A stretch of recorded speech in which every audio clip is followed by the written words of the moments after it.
দেখেন, যেটা আমাদের দেশে আমরা পালাই দিই, আমাদের দেশে মানুষ খায় না, সেটা এই দেশে 160 টাকা 100 গ্রাম, অর্থাৎ ফুটকি বাইম। এটা আমাদের দেশে নোয়াখালী ভাষা আমরা ফুটকি বাইম বলে থাকি।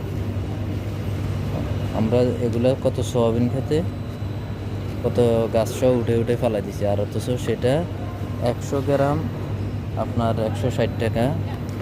এই ফুটকি বাইম কোন দেশে বসবাস করে বলেন? আবার এটা হচ্ছে আপনার 210 টাকা 20 টাকার মতো হয় বাংলাদেশি টাকায়। এখানে হচ্ছে আপনার 200 গ্রামের মতো হবে সম্ভবত। চিন্তা করে দেখেন, 250 গ্রাম আছে। স্ট্রবেরি এগুলো মানা যায়, এগুলো ফ্রুট, কিন্তু ফুটকি বাইমে যে মার্কেটে এখন পাওয়া যায়, এটা হইলো আশ্চর্যের বিষয়।